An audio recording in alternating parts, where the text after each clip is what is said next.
Yasmin lucky को अपने साथ लेकर निकल गई थी।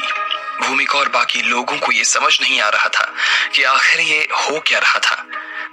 जब भूमिका की बहन के बारे में लोग अनाप शनाप बातें करना शुरू कर चुके थे, तो भूमिका खुद अपनी और अपनी बहन के बचाव को लेकर बीच में ही कूद पड़ी।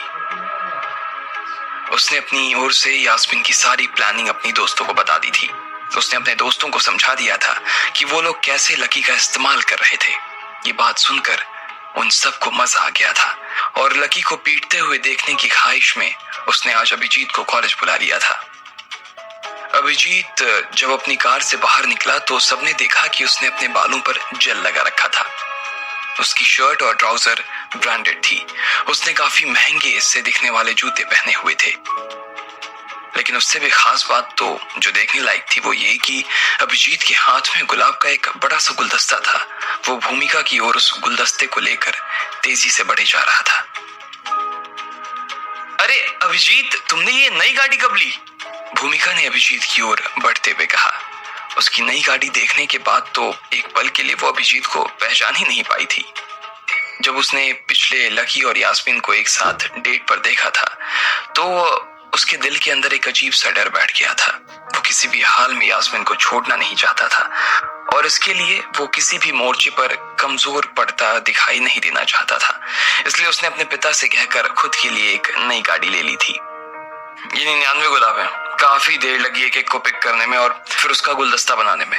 मैं ऐसा सोच रहा हूँ कि आज मैं ही यास्मिन से अपने दिल की बात कह डालूं। मैंने उसे प्रपोज करने के लिए डायमंड की रिंग भी खरीदी है। देखो जरा कैसी है। अभिजीत ने अपनी जेब में से वो रिंग निकाली और फिर भूमिका की ओर बढ़ा दी। भूमिका ने जब उस डिब्बी को खोला तो देखा कि उसमें सच में एक सुंदर सी डायमंड की रिंग पड़ी हुई थी। वो अब बस और इंतजार नहीं करना चाहता था। वो उसकी और यास्मीन के बीच के रिश्ते को आज पक्का करने का मन बनाकर ही यहाँ आया था। लेकिन जब वो यास्मीन को फोन करने की कोशिश कर रहा था तो वो उसके फोन का जवाब नहीं दे रही थी। ये तो अच्छा था कि भूमिका उसकी बहन थी और इसलिए उसने उससे बात कर ली थी। यार तुम कितने अच्छे लड़के हो। मेरी बहन को देने के लिए गुलदस्ता और ये अंगूठी लेकर आए हो। मेरी बहन जैसे ही ये सब देखेगी ना और जब उसे पता चलेगा कि ये सब सिर्फ तुम उसके लिए कर रहे हो तो वो खुशी के मारे ना पागल हो जाएगी।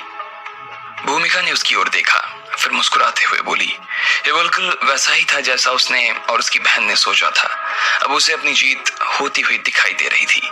भूमिका के दिमाग में जब ये बात आई कि यास्मिन इस वक्त लकी के साथ थी तो उसे इस बात का डर जरा भी नहीं लग रहा था कि यास्मिन अभिजीत के कन्फेशन को खराब कर देगी। जैसे ही अभिजीत उसे प्रपोज करेगा वो तुरंत सारे खेल का इल्जाम अभिजीत के सिर पर डाल देगी और वो ये भी कह देगी कि लकी जबरदस्ती उसे परेशान कर रहा था और उल्टा अभिजीत के खिलाफ भड़काने की कोशिश कर रहा था। फिर उस बात की पूरी संभावना बनती नजर आ रही थी कि लकी पिटाई तो तय थी। रुको रुको, मैं अभी यास्मिन को फोन लगाती हूँ। भूमिका ने काफी जोश और उत्साह के साथ कहा। लेकिन जैसे ही उसने अपनी बहन को फोन लगाने के लिए फोन उठाया तो उसका मुंह बंद हो गया। जैसे ही उसने फोन लगाया उसने पाया कि यास्मिन का फोन बंद था। उसने फिर जब लकी को फोन लगाया तो उसका फोन भी स्विच ऑफ आ रहा था। आखिर ये क्या हो रहा था? ये दोनों उसके साथ किस तरह का खेल कर रहे थे? भूमिका को लग रहा था कि उसकी बहन उसके साथ कुछ ज्यादा ही बड़ा खेल कर रही थी। यास्मिन का फोन क्यों नहीं लग रहा? मेरी बहन मुझे ऑकवर्ड क्यों कर रही है? क्या वो फिर से उस दिन की तरह लकी के साथ भाग तो नहीं गई कहीं? भूमिका ने अपने आप से कहा। अरे क्या हुआ, वो फोन नहीं उठा रही क्या? अभिजीत ने परेशान होते हुए भूमिका से पूछा। भूमिका ने उसे बता दिया कि उसका फोन बंद आ रहा था। अरे यार ये क्या हो रहा है? ये तुम्हारी बहन मुझे इग्नोर क्यों कर रही है? कहीं वो फिर से उस फटीचर के साथ डेट पर तो नहीं चली गई है?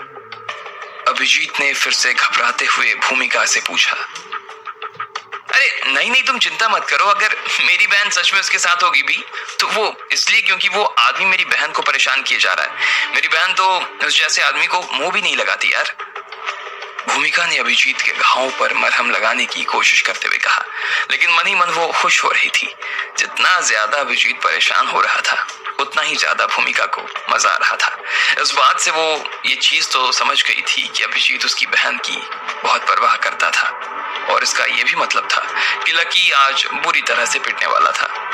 अच्छा एक बार इस नंबर पर फोन लगाकर देखती हूँ। भूमिका ने एक और नंबर पर फोन लगाते हुए कहा।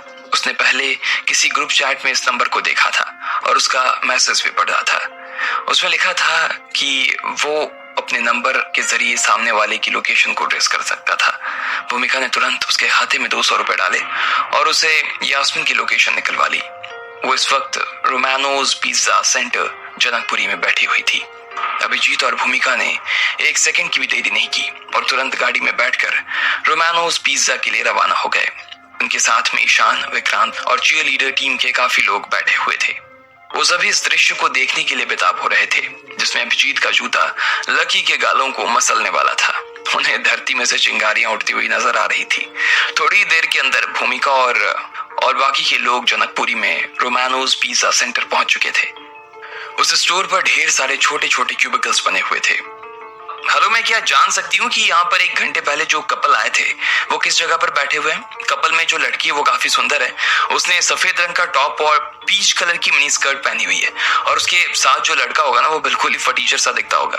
वो लोग कहाँ बैठे हैं, आप मुझे बता सकती हैं? भूमिका ने पूछा। रिसेप्शन पर खड़ी उस लड़की को यास्मीन और लकी के बारे में अच्छे से पता था, क्योंकि वो उन दोनों के बीच में जो फर्क था उस फर्क को साफ देख पा रही थी। लेकिन जब उसने देखा कि उन दोनों को ढूंढने के लिए इतने सारे लोग एक साथ आकर खड़े हो गए थे, तो वो चाहकर भी अपने कस्टमर के बारे में उन लोगों को इन्फॉर्मेशन नहीं देना चाहती थी। वैसे यहाँ पर ज्यादा कमरे हैं नहीं, चलो बारी बारी से एक एक कमरे में देखे डालते हैं। भूमिका को जब उस लड़की की तरफ से जानकारी नहीं मिली तो उसने अपनी ओर से मोर्चा खोलते हुए कहा। ठीक इसी वक्त एक छोटे से कमरे के अंदर जब लकी बाथरूम में गया हुआ था तो यास्मीन ने अपने पर्स के अंदर से एक छोटी सी भूरी रंग की शीशी निकाली और उसमें से कुछ पाउडर उसने लकी के ग्लास में मिला दिया और उसके आने के पहले उसने उसे चम्मच से हिला भी दिया था। ये कुछ बहुत खास चीज थी जिसे उसने ऑनलाइन ऑर्डर करके मंगवाया था। उसने कहीं पढ़ा था कि इस तरह की चीज को पीने के बाद आदमी पागल हो जाता था। यास्मीन बस इसी कोशिश में लगी हुई थी कि किसी न किसी तरह वो लकी को अपनी चंगुल में फंसा ले। उसे ढेर सारे तरीकों के बारे में सोचने के बाद यही तरीका सबसे कारगर नजर आ रहा था। वो लकी के साथ पके हुए चावल को फिर से पकाना चाहती थी। लकी ने पिछली बार तो नैतिकता की वजह से यास्मीन को उसके पास आने से रोक लिया था, लेकिन इस बार वो उसके चंगुल से बचने वाला नहीं था। दिल के किसी कोने में भी वो यास्मीन को पसंद तो करता ही था। वो किसी बहाने से बस लकी का फोन बंद कर देना चाहती थी और इसमें वो कामयाब भी हो गई थी। फिर उसने अपना खुद का फोन भी बंद कर दिया ताकि भूमिका उसके रंग में भंग न डाल सके। अब वो सिर्फ इस मौके की तलाश में थी कि किसी न किसी तरह वो लकी के गिलास में ये दवा मिला दे और आखिरकार ये मौका भी उसे मिल गया। अगर एक बार लकी मदहोश हो जाता तो उसके बाद तो यास्मीन को अपनी तरफ से कुछ करने की जरूरत नहीं पड़ती। वो खुद पागल सांड की तरह उसकी तरफ दौड़ा चला आता। और जिस तरह के कमरे में वो लोग बैठे हुए थे वहां एक छोटी सी टेबल रखी हुई थी, एक बड़ा सा सोफा था और मध्यम सी रोशनी। इससे अच्छा उन लोगों को और कौन सी जगह मिल सकती थी। यास्मीन जानती थी कि आदमी ऐसी जगह देखते ही पागल हो जाता है।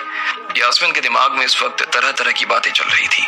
वो लकी को सब करते हुए देख पा रही थी जो वो उससे करवाना चाहती थी। तभी लकी ने दरवाजा खोला और अंदर आ गया। यास्मीन ने इधर अपने चेहरे पर से कुछ छिपा लिया था। वो सीधी होकर बैठ गई। अब लकी सर, आप मेरे साथ खाने के लिए आए इसलिए मैं आपको थैंक यू बोलना चाहती हूँ। क्यों ना मैं शाम की शुरुआत ठंडी कोल्ड ड्रिंक से करें? यास्मीन ने ग्लास उठाया और फिर चीयर्स करके अपना ग्लास अपने होठ पर लगा लिया। वो कोल्ड ड्रिंक पीते हुए लकी की तरफ देख रही थी। जब उसने देखा कि लकी ने भी ना सिर्फ अपना ग्लास उठा लिया बल्कि उसे मुंह से लगाकर उसे पीना शुरू कर दिया था तो यास्मीन के चेहरे पर एक शैतानी सी हंसी चमक उठी थी। उसके पेट में जैसे ही वो दवाई गई उसके थोड़ी ही देर बाद उसके शरीर में कुछ अजीब सी हरकत होने लगी थी। उसका माथा घूमना शुरू हो गया। लकी ने अपना कांटा नीचे रखा और बड़ी मुश्किल से अपनी आंखों को खोल पा रहा था। जितना वो अपनी आंखों को खोलने की कोशिश कर रहा था उतना उसका दिमाग ठिकाने से हटता जा रहा था और वो बुरी तरीके से असमंजस में पड़ गया था। लकी सर, देखिए ना, अचानक से मेरे कंधे के ऊपर ना दर्द होना शुरू हो गया। क्या आप इसे एक बार दबा देंगे? इससे पहले कि लकी अपने आप को संभाल पाता यास्मीन पहले ही उसके सामने अपना दर्द लेकर खड़ी हो गई थी। वो लकी की तरफ झुकी, उसे देखा और फिर लकी का हाथ उठाकर नाजुक से कंधे पर रख लिया। यास्मीन ने जानबूझकर अपने कंधे पर से अपना टॉप हटा लिया था। लकी सर, बस एक बार मेरा कंधा दबाने में मेरी मदद कीजिए ना। सच में मुझे अपने कंधे में ना काफी दर्द हो रहा है। यास्मीन के चेहरे और लकी के चेहरे में बहुत ज्यादा दूरी नहीं रह गई थी। प्लीज यास्मीन, मुझे छोड़ो यार, जाने दो मुझे, लकी ने कहा। उसका दिमाग सच में उसके साथ अजीब अजीब खेल कर रहा था। वो यास्मीन के चेहरे की तरफ देखना तक नहीं चाहता था, लेकिन फिर भी उसके परफ्यूम की महक की खुशबू के आगे वो अपने आप को रोक नहीं पा रहा था। उसकी खुशबू सीधे उसके नाक में घुसी चली जा रही थी। लकी का हाथ अभी भी यास्मीन के कंधे पर ही टिका हुआ था। वो उसके जिस्म की गर्माहट को और उसकी सांसों को महसूस कर पा रहा था। लकी ने इस बार अपनी पूरी ताकत का इस्तेमाल करते हुए यास्मीन को पीछे धकेल दिया। फिर उसने अपने माथे को सहलाया और होश में आने की कोशिश की, लेकिन वो चाहकर भी होश में नहीं आ पाया। वो अभी भी अपने हाथों पर यास्मीन के कोमल शरीर के स्पर्श को महसूस कर पा रहा था। इधर यास्मीन सोच रही थी कि लकी का विल पावर सच में काफी स्ट्रांग था, लेकिन इस बार वो इस मौके को किसी भी हाल में छोड़ना नहीं चाहती थी। लकी, आज सिर्फ तुम मेरे हो, सिर्फ मेरे, और तुम सिर्फ मेरे हो। यास्मीन ने ये सब अपने मन में सोचा और फिर आगे बढ़ने लगी। वो अपनी जगह से खड़ी हुई और उसने लकी की ओर देखा, जो कि जमीन पर बैठा था। फिर यास्मीन ने धीरे धीरे अपने कपड़े उतारने शुरू कर दिए, चाहे आज उसे कुछ भी करना पड़ जाए।